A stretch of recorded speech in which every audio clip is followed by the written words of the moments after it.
Assalamualaikum warahmatullahi wabarakatuh. Salam sejahtera bagi kita semua. Perkenalkan, kami dari kelompok 5. Di sini kami akan mempresentasikan hasil kerja kelompok kami yang membahas tentang motivasi belajar siswa. Perkenalkan, saya Sofiana Amelia Putri, NIM 6301421002 dari Prodi Pendidikan Kepelatihan Olahraga, Fakultas Ilmu Keolahragaan. Perkenalkan, nama saya Teresa Mary Stephanie, NIM 6301421001 dari Prodi Pendidikan Kepelatihan Olahraga, Fakultas Ilmu Keolahragaan.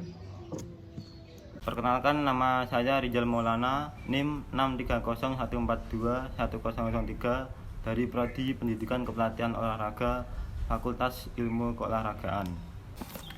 Perkenalkan, saya Bisma Pertama Putra, NIM 6301421004 dari Prodi Pendidikan Kepelatihan Olahraga, Fakultas Ilmu Keolahragaan.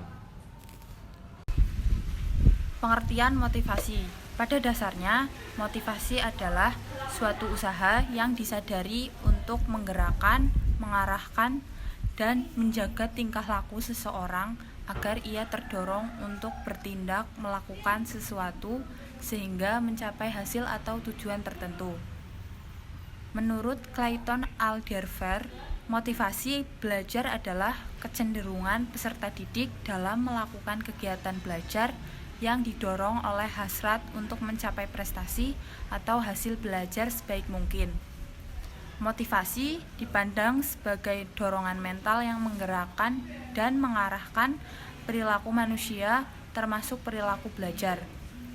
Dalam motivasi terkandung adanya keinginan yang mengaktifkan, menggerakkan, menyalurkan, dan mengarahkan sikap serta perilaku pada individu belajar.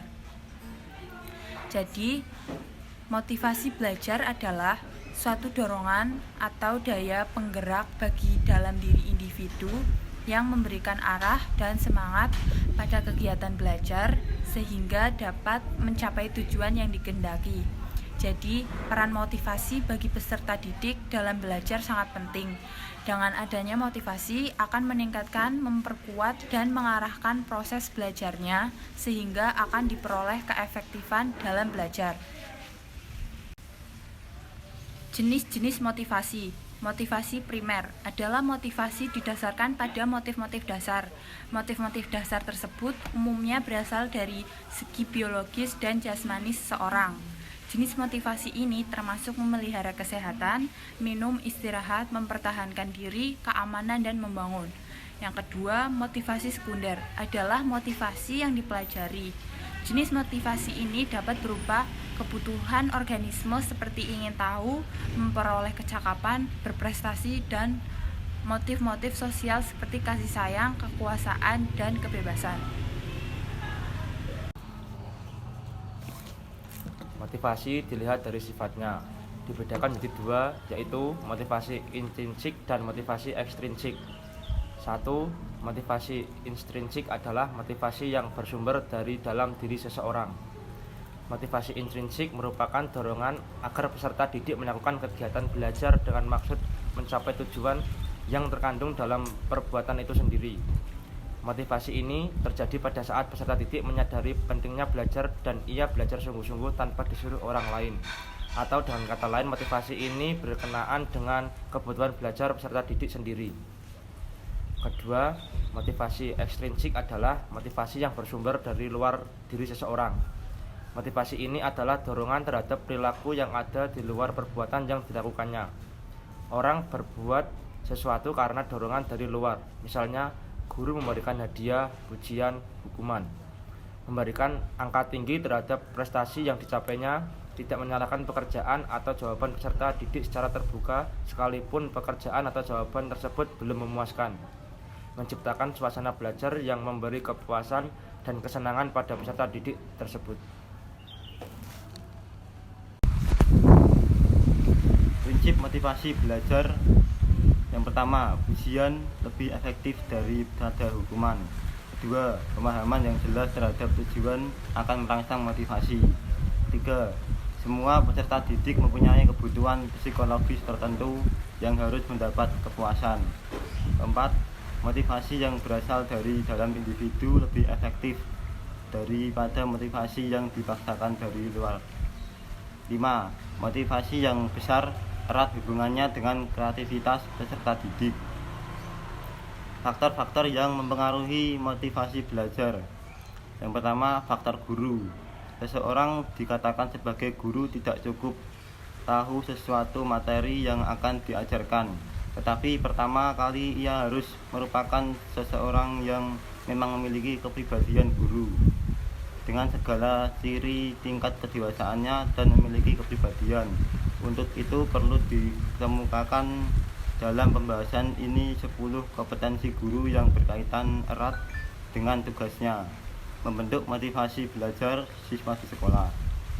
Faktor orang tua. Faktor orang tua dalam keluarga sangat menentukan juga karena mereka adalah mitra para guru dalam bekerja sama. Untuk tujuan tersebut, orang tua tidak cukup puas hanya menyerahkan urusan dan tanggung jawab ini pada guru. Faktor lingkungan masyarakat. Faktor lingkungan masyarakat bertempat berdomisili siswa menjadi unsur dan turut dipertimbangkan dalam proses pembentukan motivasi siswa. Karena siswa juga adalah bagian ataupun warga dari suatu masyarakat. Upaya meningkatkan motivasi belajar siswa ada banyak hal, antara lain 1. Memperjelas tujuan yang ingin dicapai. Tujuan yang jelas dapat membuat siswa paham ke arah mana ia ingin dibawa. Pemahaman siswa terhadap tujuan pembelajaran dapat menumbuhkan minat siswa untuk belajar dan dapat meningkatkan motivasi belajar mereka. Yang kedua, membangkitkan minat siswa.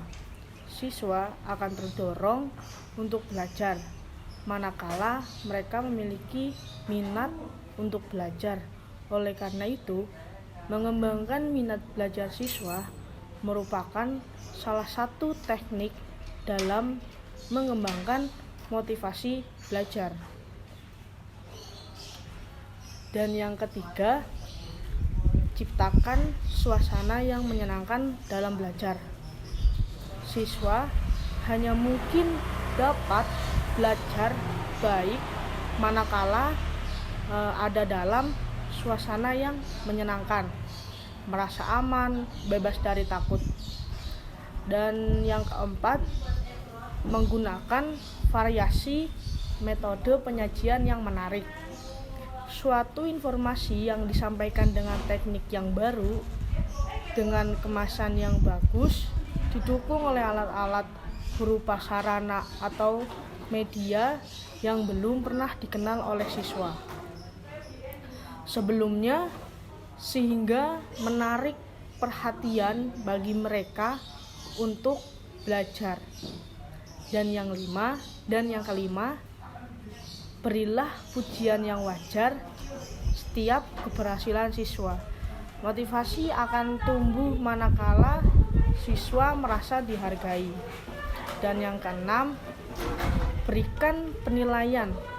Banyak siswa yang belajar karena ingin memperoleh nilai bagus.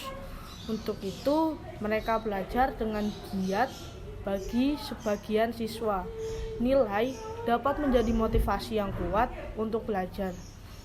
Dan yang ketujuh, berilah komentar terhadap hasil pekerjaan siswa. Siswa butuh penghargaan. Penghargaan bisa dilakukan dengan memberikan komentar yang positif.